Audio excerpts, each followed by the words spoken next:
Hello everyone, welcome to education centre. आज हम बात करते हैं सेंटर ऑफ ग्रेविटी की। किसकी बात करेंगे आज हम? सेंटर ऑफ ग्रेविटी की। गुरुत्व केंद्र क्या होता है तो देखते हैं।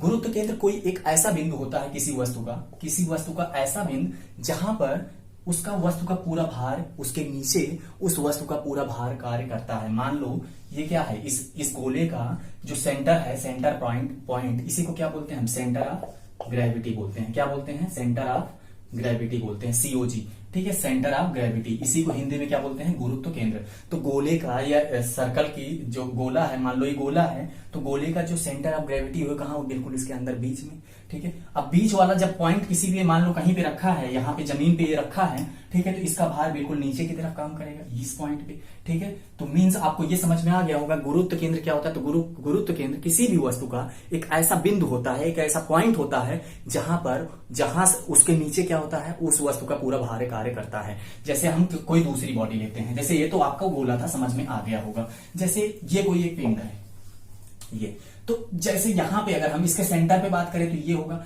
लेकिन अगर हम इसको पार्ट में देखें तो ये वाला और ये वाला पार्ट ज्यादा बड़ा है, ये वाला पार्ट ज्यादा बड़ा है एज कंपेयर टू ये दोनों छोटे छोटे।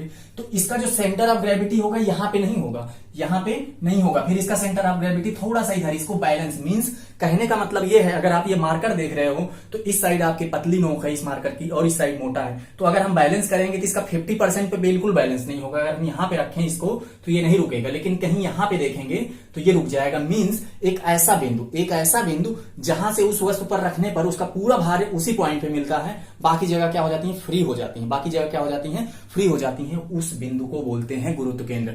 अभी भी नहीं समझ में आया? जरा आप बताओ, एक क्वेश्चन लेते हैं ऐसे। ठीक है, ये कोई बॉक्स है, ठीक है, इसका सेंटर ऑफ ग्रेविटी कहां हो सकता है? इसका बिल्कुल नीचे की तरफ कार्य करेगा भार। ठीक है, लेकिन अब यहां पे कई सारे बिंदु हैं। ठीक है, तो संतुलन की अवस्था होने के लिए वस्तु का चौड़ा होना जरूरी। अगर कोई भी वस्तु संतुलित है तो इसका मतलब उसका बेस चौड़ा है। ठीक है, अब ऐसा भी नहीं है कि वो वस्तु संतुलित है तो उसका बेस चौड़ा ही होना जरूरी है। मतलब कहने का यह है कि जितना ज्यादा चौड़ा होगा वस्तु के संतुलित होने की, उतनी ही प्रोबेबिलिटी बढ़ जाएगी। ठीक है, चांस उतने ही ज्यादा बढ़ जाएंगे कि वस्तु संतुलित हो जाए, इजिली हो जाए। ठीक है, आपको मैं एक एग्जाम्पल लेता हूं, आपको मैं 3 चीजें समझाऊंगा। ठीक है, मतलब जैसे हम एक क्या करते हैं, एक पेंसिल लेते हैं। क्या लेते हैं बच्चों? एक पेंसिल लेते हैं। तो ये हमने पेंसिल की नोक छील रखी है। ठीक है, ये आपकी पेंसिल है। ऐसे क्या है? ये पेंसिल है। ठीक है, जैसे हमारे जो संतुलन होते हैं वो 3 तरीके के होते हैं। एक तो अस्थाई संतुलन, ठीक है, दूसरा आपका हो जाता है अस्थाई संतुलन और तीसरा होता है उदासीन संतुलन। ठीक है, तो अस्थाई संतुलन मतलब ऐसे रख दिया तो इसे क्या बोलेंगे? अस्थाई संतुलन। ऐसे अगर रुक भी गई, ठीक है, मान लो रुक गई लेकिन रुकेगी तो है नहीं, ये गिर जाएगी। ठीक है, तो इसे बोलेंगे अस्थाई संतुलन। ठीक है, और बोलेंगे जब ऐसे गिर जाएगी तो इसे बोलेंगे हम क्या बोलेंगे? न्यूट्रल इक्विलिब्रियम, उदासीन संतुलन। ठीक है, तो आपको एक चीज समझ में आ गया होगा कि गुरुत्व केंद्र से संतुलन का कहीं ना कहीं रिलेशन है। तो हम देखते हैं संतुलन को थोड़ा ब्रीफ में। मान लो ये कोई ऐसे पाइप टाइप में है, ठीक है, ये कोई ऐसे प्लेस है। ठीक है, यहां पे पहले से बॉल रखी थी, एक गेंद रखी थी। ठीक है, जब हम इस गेंद पे बल लगाते हैं, जैसे हम इस गेंद पे बल लगाए, ठीक है, ये गेंद क्या होगी? मान लो गेंद पे ऐसे हमने धक्का दे दिया, पुश कर दिया, तो ये गेंद ऐसे करके एक बार इधर जाएगी, एक बार इधर जाएगी।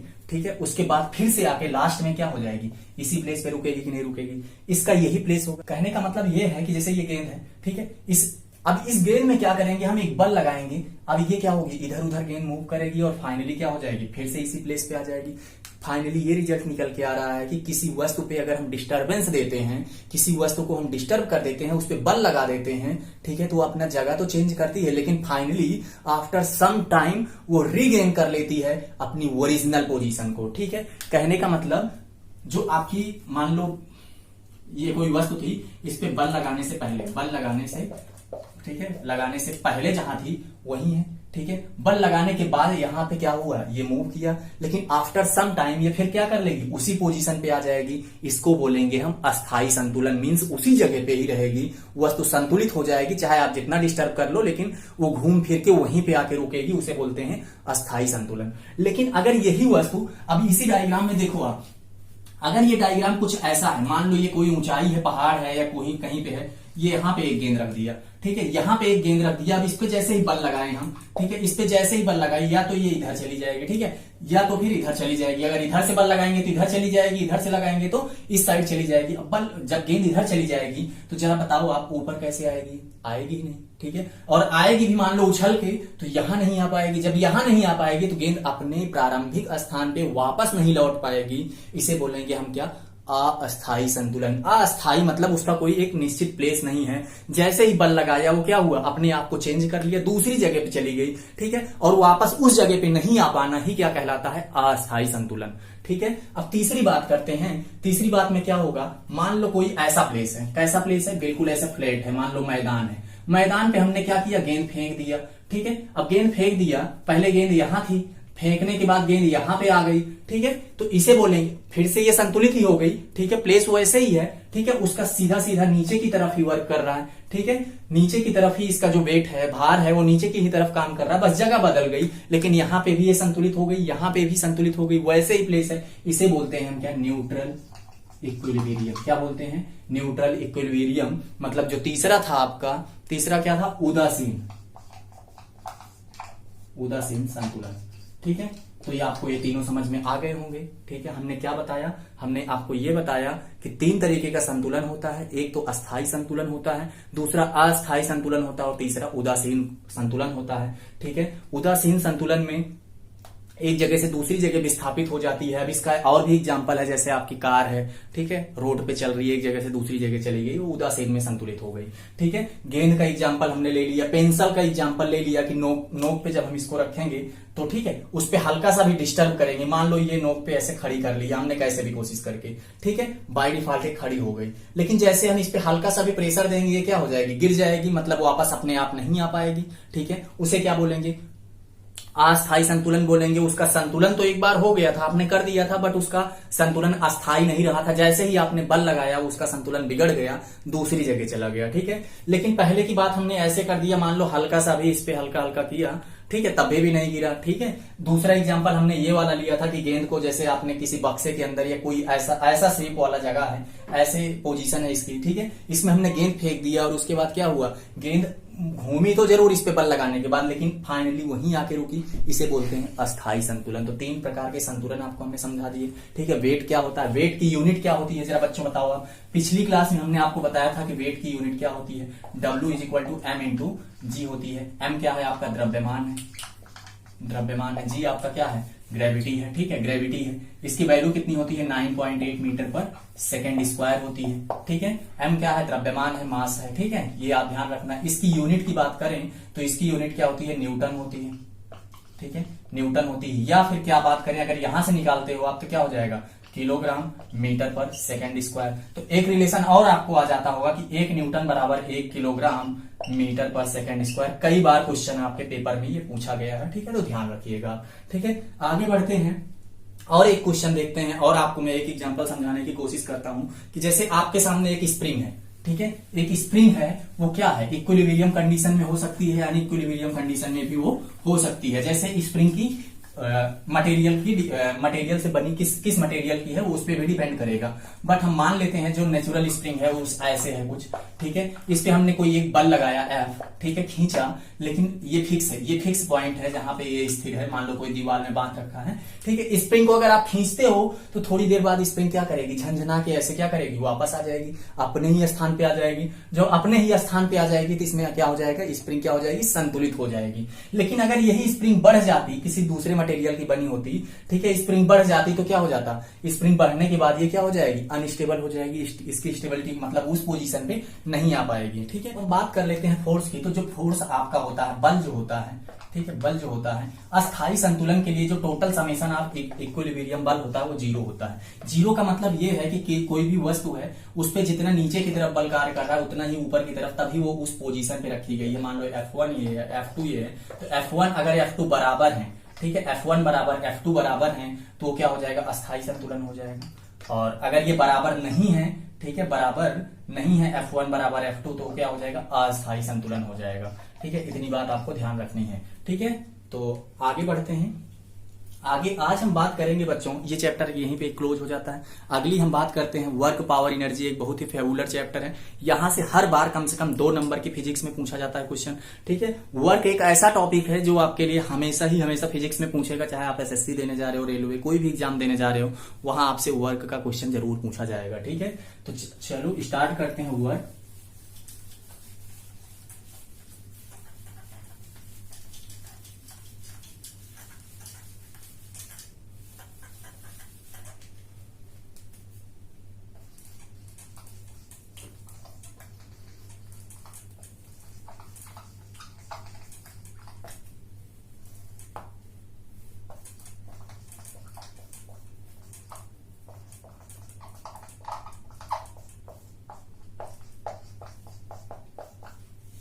तो आज जो हमारा चैप्टर स्टार्ट हो रहा है वो है वर्क पावर और एनर्जी। और इस वर्क पावर और एनर्जी में आज हम सिर्फ और सिर्फ क्या पढ़ेंगे, वर्क पढ़ेंगे। ठीक है, नेक्स्ट क्लास में हम क्या करेंगे, पावर एंड एनर्जी पढ़ेंगे। अगर हम बात करते हैं वर्क का, एक सिनॉप्सिस में तैयार करता हूं कि हमें पढ़ना कैसे है। ठीक है, तो वर्क में हम क्या करेंगे, वर्क क्या होता है मैं आपको दिखाता हूं। कार्य क्या होता है, मान लो ये कार्य है, कार्य का जो फॉर्मूला होता है इसे W से डिनोट करते हैं। इसमें बल गुणे विस्थापन होता है, WD। ठीक है, ये क्या है आपका बल है, ये क्या है आपका विस्थापन है। ठीक है, इसका जो मात्रक होता है, वो क्या होता है, न्यूटन। ठीक है, मीटर होता है, या फिर इसका मात्रक जूल होता है। ठीक है, जूल होता है, या फिर इसका मात्रक अर्ग होता है। ठीक है, फिर आगे हम बात करेंगे 1 जूल या फिर 1 अर्ग में कितने न्यूटन मीटर होते हैं, 1 जूल में कितने अर्ग होते हैं, उसके भी हम बात करेंगे। ठीक है, कार्य की कंडीशंस पढ़ेंगे हम, कार्य की कंडीशंस पढ़ेंगे, जो शर्तें हैं उसकी बात कर रहा हूं मैं। ठीक है, कार्य की शर्तों के बारे में हमें पढ़ना है कि कब कार्य होगा और कार्य कब नहीं होगा। ठीक है, तो इतनी सी बात हमें कार्य में पढ़नी है। ठीक है, ऊर्जा में हमें क्या पढ़ना है, ऊर्जा में हमें पढ़ना है, ऊर्जा का डेफिनेशन पढ़ना है, ऊर्जा क्या होती है। ठीक है, पहली चीज तो ऊर्जा क्या होती है ये पढ़ेंगे। उसके बाद हम बात करेंगे ऊर्जा का मात्रक क्या होता है वो पढ़ेंगे। ऊर्जा के प्रकार के बारे में हम बात करेंगे। ठीक है, ऊर्जा के प्रकार के बारे में पढ़ेंगे। उसके बाद हम ट्रांसफॉर्मेशन ऑफ एनर्जी पढ़ेंगे। ठीक है, ऊर्जा का एक रूप से दूसरे रूप में परिवर्तन को ट्रांसफॉर्मेशन ही बोलते हैं। ठीक है, तो इसके हम परिवर्तन की बात करेंगे। इस पे एक सुटेबल एग्जांपल लेके मैं आपको अच्छे से इसको समझाऊंगा। ठीक है, ये सब चीजें समझेंगे। उसके बाद हम बात करेंगे पावर की। ठीक है, पावर मतलब शक्ति क्या होती है। ठीक है, शक्ति का मात्रक क्या होता है। ठीक है, शक्ति का क्या मात्रक होता है, वाट होता है। ठीक है, ये चीजें आप ध्यान रखना है। ठीक है, फिर किलोवाट, मेगावाट, ये सब चीजें क्या हैं, ठीक है, उनके बारे में पढ़ेंगे। फिर उसके बाद हम यूनिट जो है, यूनिट ही क्या है, यूनिट क्या है, एक मात्रक नहीं, यूनिट जैसे जो इलेक्ट्रिसिटी में एनर्जी की यूनिट होती है उसके बारे में हम बात करेंगे कि एक यूनिट में कितनी एनर्जी होती है, कितने जूल होते हैं। ठीक है, तो हमें क्या करना है, ये सारी चीजें पढ़नी है। तो हम स्टार्ट करते हैं अब कार्य।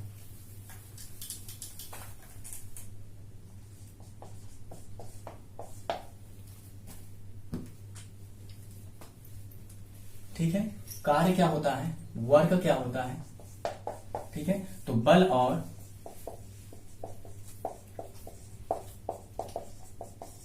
विस्थापन के गुणनफल को कार्य करते हैं। ठीक है, अगर अंग्रेजी में लिखना है, it is the product of mass and displacement, product of force and displacement. ठीक है, तो जरा आप बताओ डिस्प्लेसमेंट क्या होता है। तो डिस्प्लेसमेंट कुछ नहीं होता है, एक जगह से दूसरी जगह जाना ही क्या होता है, डिस्प्लेसमेंट। मतलब डिस्प्लेस, अपनी जगह को बदल देना ही क्या कहलाता है, डिस्प्लेसमेंट कहलाता है। ठीक है, अगर घूम फिर के वस्तु वहीं पे आ जाती है तो उस कंडीशन में डिस्प्लेसमेंट 0 होता है। ठीक है, विस्थापन 0 होता है। विस्थापन होगा तभी कार्य होगा।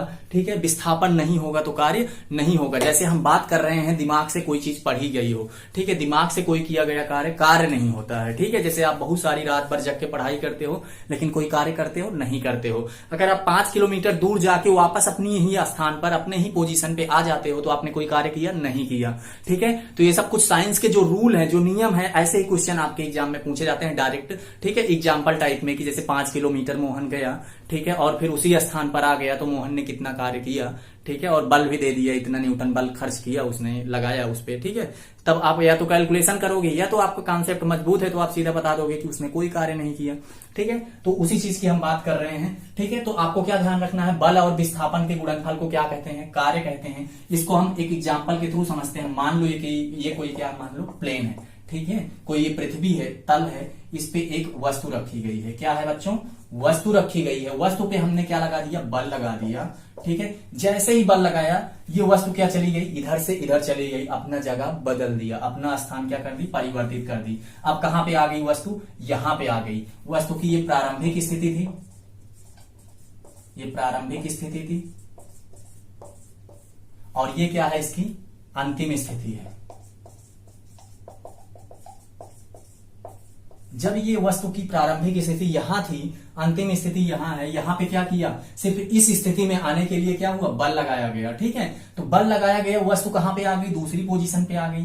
तो इनके बीच में कितनी दूरी हुई, मान लो पहले यहां थी अब यहां है, तो इनके बीच की दूरी मान लेते हैं हम, क्या है, डी है। क्या मान लेते हैं, डी है। तो बस यही बल और यही गुणा इनका डी का जो दूरी चली गई, यही दूरी को ही विस्थापन बोलते हैं। इसको क्या बोलेंगे हम, विस्थापन बोलेंगे, ठीक है। तो यही बल और विस्थापन के गुणनफल को ही क्या बोलेंगे, कार्य बोलेंगे। मतलब अगर हमें कार्य को W से लिख दिया तो क्या हो जाएगा, बल को F इंटू डी, ठीक है।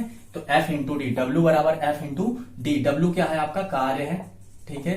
डी, F क्या है, बल है आपका, ठीक है, और डी क्या है, विस्थापन है। अब इन दोनों के गुणनफल को कार्य कहते हैं। तो जरा मात्रक आप निकाल के बताओ, मात्रक यहीं पे मैं लिख देता हूं, मात्रक क्या होता है, जरा आप बताओ कि F, बल का मात्रक क्या होता है, न्यूटन होता है, गुणा है, गुणा लगा दो। डिस्प्लेसमेंट, विस्थापन का मात्रक क्या होता है, मीटर होता है। तो इसका मात्रक जो निकल के आया वो क्या निकल के आया, न्यूटन मीटर निकल के आया। इतनी बात समझ में आ गई, ठीक है, कि बल का मात्रक क्या होता है, न्यूटन मीटर होता है। लेकिन इसी न्यूटन मीटर को हम क्या बोलते हैं, जूल भी बोलते हैं, या फिर किताब में आपके लिखा होगा जूल, या फिर आपके एग्जाम में जो क्वेश्चन आएगा उसमें ऑप्शन आएगा जूल, ठीक है। तो न्यूटन मीटर बोलो या जूल बोलो, दोनों में कोई डिफरेंस नहीं है, ठीक है, क्योंकि एक न्यूटन मीटर को ही जूल बोला गया, ठीक है, इसको एक जूल बोला गया। तो ये चीजें ध्यान रखना। तो एक जूल बराबर क्या होता है, एक न्यूटन मीटर। इतनी बात समझ में आई, ठीक है। थोड़ा और बढ़ते हैं हम मात्रक में। एक और क्वेश्चन आपसे पूछा जाता है कि जो जूल होता है मात्रक, उसको जरा, ये तो एसआई मात्रक है, ये कैसे मात्रक है, एसआई मात्रक है, एसआई मात्रक है ये, ठीक है। लेकिन इसी में जो कार्य का सीजीएस मात्रक है, सीजीएस मात्रक, सीजीएस सेंटीग्राम, ठीक है, सेंटीमीटर ग्राम सेकंड प्रणाली में इसका जो मात्रक है वो क्या है, तो न्यूटन क्या है, एफ क्या है, ठीक है। यहां पे क्या था फॉर्मूला, एफ इंटू डी, ठीक है। अब एफ जो मात्रक यहाँ पे न्यूटन लिखा गया वही आपका सीजीएस में डाइन होता है। क्या होता है, डाइन। मतलब बल का दूसरा जो मात्रक होता है वो क्या होता है, डाइन होता है, ठीक है। एसआई पूछे तो न्यूटन बताना है, और अगर सीजीएस में पूछे तो क्या बताना है, डाइन बताना है। और दूरी का जो मात्रक होता है यहाँ पे सेंटीमीटर हो जाएगा। अब जरा आप बताओ कि डाइन क्या होता है, एक डाइन बराबर कितना होता है। तो एक डाइन यहाँ पे हम चेक करते हैं, ठीक है।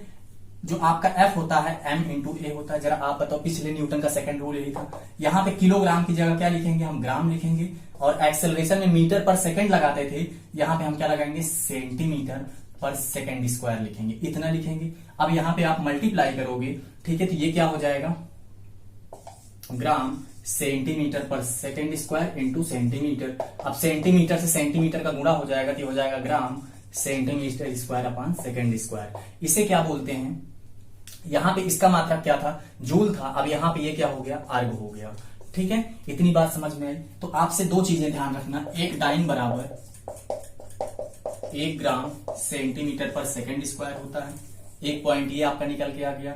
एक अर्ग बराबर क्या होता है, एक अर्ग बराबर होता है 1 gram centimetre square upon second square होता है, ठीक है। एक क्वेश्चन आपसे और पूछा जाता है कि what is the relation between the joule and अर्ग, ठीक है। What is the relation between the joule and अर्ग, इसको हम देखते हैं, ठीक है, कैसे करेंगे इसको।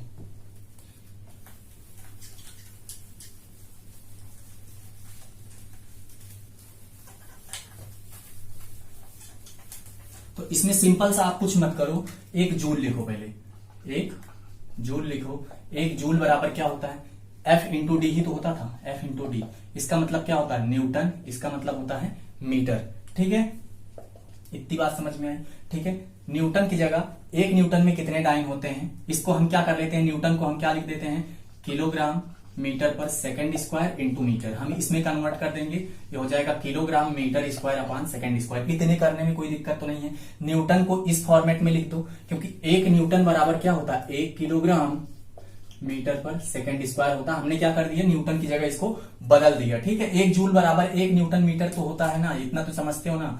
1 जूल बराबर 1 न्यूटन मीटर तो होता है, इतना तो समझते हो, ठीक है। न्यूटन को आप बदल दो, मीटर को मीटर अभी रहने दो, ठीक है। ये मल्टीप्लाई करोगे तो मीटर स्क्वायर हो जाएगा, क्योंकि ये भी ऊपर है, ये भी ऊपर है, सिर्फ नीचे आपका सेकंड स्क्वायर है। तो किलोग्राम को आप ग्राम में बदलो, क्योंकि अब क्या होगा, ये सीजीएस में जाना है, एसआई से सीजीएस में, तो 1000 ग्राम हो जाता है 1 किलोग्राम में। 1 मीटर में कितने सेंटीमीटर होते हैं, 100 सेंटीमीटर होते हैं, स्क्वायर लगा दो, ठीक है। यहाँ पे ग्राम लिख दो, यहाँ पे सेंटीमीटर स्क्वायर। यहां तक कितना समझ में आया। और सेकंड स्क्वायर में आपको कुछ नहीं करना, क्योंकि सेकंड एसआई में भी वही होता है और सीजीएस में भी वही होता है। बस आप इसको सॉल्व कर लो, ये हो जाएगा 1000, पहले इनकी भी वैल्यू देखोगे, इंटू 2 पावर है, ठीक है, स्क्वायर है इसका, तो 100 का स्क्वायर, 2 जीरो है तो 2 जीरो और बढ़ा लो, इतना हो गया। अब इनको लिख दो, ग्राम लिख दो यहाँ पे, centimetre square upon second square. ये कितना था आपका, अर्ग था, इसको हम क्या लिख सकते हैं, अर्ग लिख सकते हैं। तो यहाँ पे कितनी आ गई, 4 और 3 ये 7, ठीक है। तो 1 के आगे कितना जीरो, 7 जीरो, 4 5 6 7, 3 3 6 1 7, 1 के आगे 7 जीरो अर्ग, ठीक है। अब हम बात कर सकते हैं इसी को सिंपल सा कि 1 जूल बराबर कितना होता है, हम जितनी जीरो है उतना पावर 10 के लगा सकते हैं, 10 की घाते 7 अर्ग। तो फाइनली कंक्लूजन ये निकला बच्चों कि हमें क्या करना है, इस डेटा को याद रखना है कि 1 जूल बराबर कितना होता है, 10 की घाते 7 अर्ग होता है, या फिर 1 न्यूटन मीटर में भी कितना अर्ग होता है, 10 की घाते 7 अर्ग। मोस्ट इंपॉर्टेंट क्वेश्चन आप लिख लो इसको, ठीक है। ये कई बार पूछा गया है आपके एग्जाम में, ठीक है, ध्यान रखिएगा। आगे हम बात कर लेते हैं कार्य करने के लिए जो आवश्यक शर्तें हैं वो क्या होती हैं। तो बच्चों ध्यान रखना कि कार्य करने के लिए आवश्यक 2 शर्तें होती हैं। पहली चीज तो आपका बल लगाया जाना चाहिए और दूसरी चीज उसमें विस्थापन होना चाहिए, ठीक है। अगर दोनों कंडीशन में कोई भी फेल हुई, ठीक है, तो आपका कार्य नहीं होगा, ठीक है। देखते हैं इसका एग्जांपल कैसे करते हैं। जैसे हमने एक डायग्राम लिया था, ठीक है, कि यहां पे एक बल लगाया था, वस्तु यहां पे चली गई थी, ठीक है। जब गई थी तभी आपका कार्य हुआ था, जब डिस्प्लेसमेंट तय किया था इसने। अब देखो जो कंडीशन है, जो शर्तें हैं, ठीक है, उसकी बात मैं 2 कर रहा हूं इसी डायग्राम से। आपको बिल्कुल भी याद नहीं रखना है, बस समझ के रखना है कि हाँ कैसे करेंगे। जो शर्तें हैं, 2 शर्तें हैं, ठीक है। ये वस्तु यहां से तभी मूव करेगी जब बच्चों यहां पे बल लगाओगे आप, ठीक है। बिना बल लगाए ये वस्तु जाएगी क्या, यहां पे नहीं जाएगी, ठीक है। तो पहली शर्त ये है, ठीक है, पहली आवश्यक इसेंशियल कंडीशन ये है कि बल लगाया जाना चाहिए, बल लगाया जाना चाहिए, means force should be apply. क्या, फोर्स शुड बी अप्लाई, पहली कंडीशन हो गई। दूसरी कंडीशन क्या हो गई, विस्थापन भी होना आवश्यक है।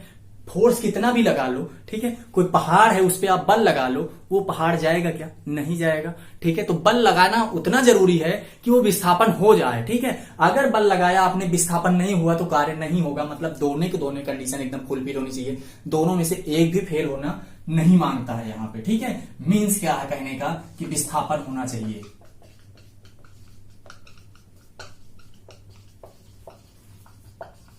ठीक है। मीन्स क्या है इसका कहने का मतलब, displacement should be done, displacement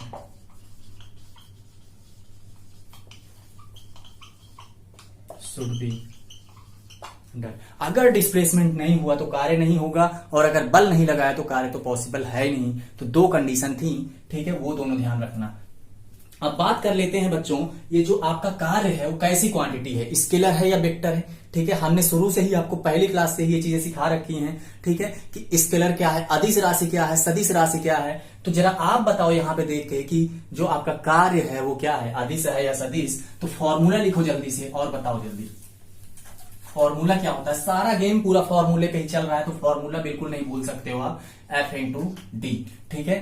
अब ये बल जो है आपका, बल क्या है और ये विस्थापन क्या है, ये आप जरा सोचो। बल क्या है, बल बराबर F बराबर ma होता था, F बराबर ma होता था। विस्थापन आपका, ठीक है, जब आपको हमने पढ़ाया था तो वहां पे दूरी और विस्थापन दोनों चीजें पढ़ाई थी। दूरी क्या थी, एक अदिश राशि थी, जबकि विस्थापन क्या थी, एक सदिश राशि थी। ये क्या हो जाएगी, सीधी सी सदिश राशि हो जाएगी। अब विस्थापन क्या था, ठीक है। विस्थापन ये था कि the shortest distance between the 2 point is called displacement, ठीक है। दो बिंदुओं के बीच की न्यूनतम दूरी ही क्या कहलाती थी, विस्थापन कहलाती थी। जरा याद करो, दिमाग पे जोर डालो और जाओ वहां पे और सोचो कि क्या बताया था। जैसे हमने एक एग्जांपल लिया था कि ये यहां से यहां तक जाने में, ठीक है, और एक एग्जांपल लिया था ना आपके सामने, ये ऐसे था ABCD करके, ठीक है। तो वैसे उसको आप स्कैन करो जल्दी से दिमाग में और बताओ कि विस्थापन में सदिश बताई थी कि नहीं बताई थी। विस्थापन आपका 0 भी हो सकता था, धनात्मक भी हो सकता था और ऋणात्मक भी हो सकता है। तीनों केस हमने बताए थे वहां पे, ठीक है। बल की बात करें तो द्रव्यमान तो आपका अदिश राशि है, लेकिन एक्सेलरेशन जो आपका त्वरण है वो क्या है, सदिश राशि है। इसका मतलब बल भी क्या हो गया, सदिश, क्योंकि अदिश और सदिश का गुणा सदिश होता है और ये भी सदिश है। और मैंने कल ही पिछली क्लास में आपको एक चीज बताई थी कि सदिश और सदिश का गुणा क्या हो जाता है, अदिश हो जाता है, ठीक है। दो सदिशों का गुणा क्या हो जाता है, अदिश हो जाता है। इसका मतलब जो कार्य है आपका वो क्या हो जाएगा, एक अदिश राशि हो जाएगी। बहुत ही आराम से समझना इसको, ठीक है, नहीं तो बड़ी कंफ्यूजन होती है और लास्ट तक कंफ्यूजन रह जाती है। 1 नंबर आप पाने की जगह 0.33 मार्क्स आप नेगेटिव में लेके आते हो इससे, ठीक है। तो बहुत छोटी छोटी चीजें हैं, बट ये सारी जो पूछी जाती हैं इनमें कंफ्यूजन बहुत होता है। तो आप पहली चीज तो कंफ्यूजन क्लियर करके चलना, ठीक है। अगर कहीं भी कोई भी डाउट आए आप कमेंट बॉक्स में कमेंट करो, मैं उसका जवाब जरूर दूंगा, ठीक है। आगे बढ़ते हैं।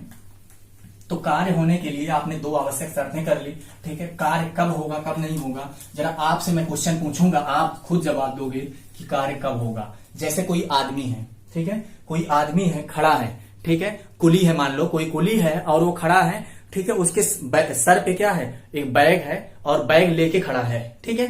बैग पहले से ही है, ठीक है, सर पे, और वो बैग लेके क्या है, खड़ा है। तो जरा आप बताओ उस पर काम होगा क्या, ठीक है। ये कोई कुली है, ठीक है, ये कोई कुली है, ठीक है। इसके सर पे एक बैग है, ऐसे पकड़ के इसने खड़ा है, ठीक है। जरा आप बताओ कि ये कोई कार्य कर रहा है, चल नहीं रहा है, पहली कंडीशन चल नहीं रहा है, ये बिल्कुल भी ध्यान रखना है, ठीक है। मैंने क्या बोला, खड़ा है, ठीक है, रुका हुआ है, ठीक है, स्टेशनरी पॉइंट पे है, ठीक है, नॉट मूविंग, ठीक है। तो जब ये आदमी खड़ा हुआ है अपने सर पे सामान रख के, तो ये कोई कार्य कर रहा है, नहीं कर रहा है। क्यों नहीं कर रहा है, क्योंकि इसके द्वारा जो डिस्प्लेसमेंट हो रहा है, विस्थापन हो रहा है, विस्थापन हो ही नहीं रहा है। विस्थापन क्या हो रहा है बच्चों, 0 हो रहा है। और कार्य के लिए हमने क्या 2 आवश्यक शर्तें बताई थी कि बल भी लगना चाहिए और विस्थापन भी होना चाहिए। अगर दोनों में से कोई एक फेल हुई, बल तो इसने लगा रहा है, ठीक है, इसके सर पे बल तो लग रहा है नीचे की तरफ, लेकिन इसका कोई कार्य नहीं है क्योंकि वो रुका हुआ है, खड़ा है। जब कार्य नहीं कर रहा है, ठीक है, जब कोई विस्थापन हो ही नहीं रहा है, एक जगह से दूसरी जगह नहीं जा रहा है, तो कोई विस्थापन नहीं हुआ। पहला केस आपको समझ में आ गया होगा। इसी कुली की ही बात करते हैं। जरा आप बताओ कि कुली अब की बार क्या कर रहा है, मान लो खड़ा है और उसके बाद क्या कर रहा है, भाई कुली कितना होगा, 1 मीटर मान लो, ठीक है, 1 मीटर का उठाया सामान, 1.5 मीटर ऊंचाई है मान लो उसकी, ठीक है। सामान उठाया और 1.5 मीटर अपने सर पे रखा, ठीक है। पहले अब की बार क्या किया इसने, सामान पहले से नहीं था, ये चीज ध्यान रखना। सामान यहां से इसने उठाया, ठीक है, ये सामान जो था यहां से उठाया और यहां पे रखा, ठीक है, यहां पे रखा। तो बताओ अब कार्य कर रहा है क्या, अब की बार बिल्कुल कार्य किया, क्योंकि अब की बार सामान की पोजीशन को इसने बदल दिया, ठीक है। जो जहां से था ऑब्जेक्ट उसको उठाया और यहां पे रख दिया, उसने एक बल लगाया, बल जितना लगाया, विस्थापन जितना हुआ, जितनी इसकी ऊंचाई है, उससे आप गुणा करोगे, आराम से निकल के आ जाएगा आपका कितना कार्य उसने किया। इतनी बात समझ में आई क्या, ठीक है। तो कुली के लिए 2 चीजें हैं। जब कुली अगर आपका पहले से ही खड़ा है, ठीक है, सामान लिए, तो कार्य नहीं कर रहा है, लेकिन जैसे ही कुली अगर कोई सामान उठा रहा है तो कार्य बिल्कुल कर रहा है। ये चीज ध्यान रखना, ठीक है। और भी ध्यान रखना कि पढ़ना, ठीक है, पढ़ना, सोचना, हंसना, ठीक है, ये सारी चीजें आपकी जो फीलिंग है आपके अंदर की, ठीक है, जो आपके अंदर की फीलिंग है, वो सब बिल्कुल भी कार्य में नहीं आती हैं। इतनी बात समझ में आ गई क्या आपको, ठीक है। आगे हम बात करते हैं नेचर ऑफ वर्क की। जो वर्क है, जो कार्य है, उसकी प्रकृति क्या है, ठीक है, उसका नेचर क्या है। तो कंडीशन हमें समझ लिया, नेचर की बात कर लेते हैं।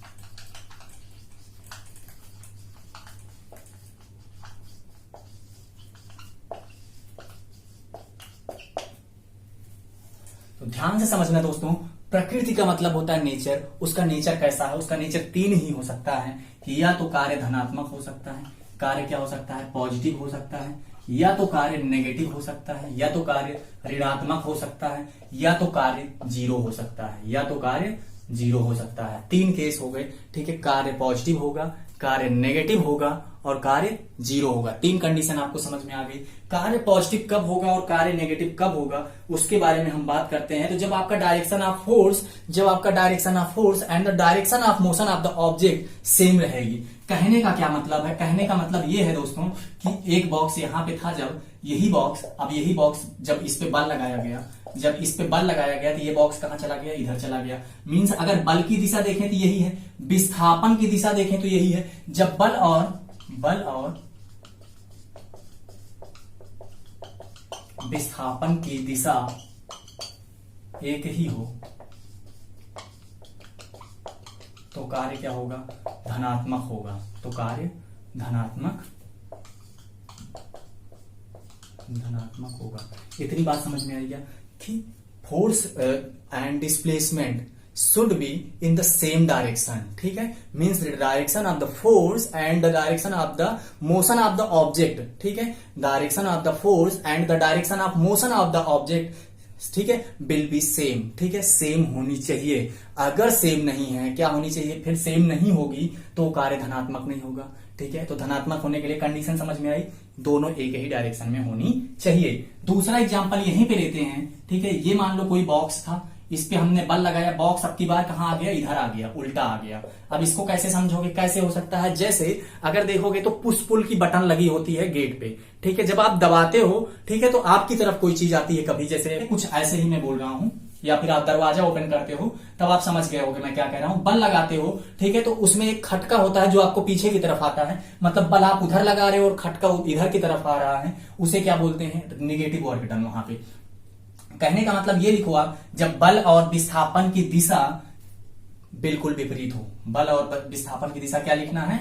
विपरीत लिखना है। जब बल और विस्थापन की दिशा विपरीत हो जाएगी तो ऐसे में कार्य क्या हो जाएगा? नेगेटिव इन नेचर हो जाएगा। Means when the direction of the force and the direction of motion of the object will be opposite to each other, then the work done will be negative. इतनी बात समझ में आ गई है। तीसरे की बात करते हैं हम। तीसरे में ऐसा करते हैं कि जब हम बल लगाते हैं तो विस्थापन होता ही नहीं है, बल लगाते हैं तो विस्थापन नहीं होता। वो कैसा केस हो सकता है? अभी हमने एक केस लिया था कुली वाला, वहां पे बल तो लग रहा था लेकिन सर पे रख के बैठा है बेचारा, खड़ा है, उस पे कोई कार्य नहीं हो रहा है। ठीक है, दूसरा केस हम तब ले सकते हैं, जैसे मान लो कोई आपकी पहाड़ी है, ठीक है, कोई पहाड़ है, उस पे आप बल लगा रहे हो, बेवजह बल लगा रहे हो, कार्य नहीं होगा। दीवार पे आप टक्कर मार रहे हो, बार बार अपने हाथ से जोर लगा रहे हो, दीवार एक जगह से दूसरे जगह नहीं जाएगी, वहां पे कार्य नहीं होगा। तो आपको समझ में आ गया होगा तीनों केस की कार्य पॉजिटिव कब होगा, कार्य नेगेटिव कब होगा। कार्य पॉजिटिव का एक एग्जांपल देखो, मान लो बॉल फेंक दिया हमने, बॉल चली गई, ठीक है, उसे बोलेंगे कार्य का पॉजिटिव होना। लेकिन बॉल जब फेंका तो बॉल जा रही थी, लेकिन रास्ते में उसको एक बल लगा रहा था जो उसको ही पीछे की तरफ खींच रहा था, वहां पे वो नेगेटिव वर्क डन हो रहा था। जब आपने बॉल फेंका, आपके हिसाब से आपकी बॉल आगे जा रही है, वहां पे पॉजिटिव हो रहा है। अगर दूसरे पॉइंट ऑफ व्यू से देखो तो वहां पे एक नीचे की तरफ जो ग्रेविटेशनल फोर्स है, जो गुरुत्वाकर्षण बल है, उसको अपनी तरफ खींच रहा है कि बॉल आगे रुक जाए। तो जब बॉल रुक जाती, इसका मतलब जब वो बॉल मूव कर रही थी, उसी के पीछे की तरफ उसको रोकने के लिए एक बल लग रहा था जो पृथ्वी लगा रही थी, वो बल नेगेटिव था उसके बॉल के लिए। ठीक है, तो बॉल रुक गई, वहां पे नेगेटिव वर्क डन हुआ, और जब बॉल रुक गई तो बच्चों वो क्या हो गई? जीरो वर्क डन, उसी पॉइंट पे हो गया। ठीक है, इसका मतलब ये हुआ कि जैसे बॉल रुक गई, मतलब जीरो तो नहीं होगा, ठीक है, बॉल रुक गई तो कुछ होगा। एक केस में पॉजिटिव था, दूसरे केस में नेगेटिव था, जीरो वैसे ही होगा जब आप बल लगाते रहो लेकिन काम ना हो। इतनी बात समझ में आ गई। ठीक है, तो आज की क्लास को यहीं पे खत्म करते हैं। आगे हम थोड़ा सा जो कार्य का पॉइंट है, इस पे जो न्यूमेरिकल्स वगैरह है, हम इसी को यहीं पे करा देंगे। ठीक है, फिर उसके बाद हम चलेंगे वर्क एंड एनर्जी पे। ठीक है, तो अगली क्लास तक के लिए थैंक यू सो मच।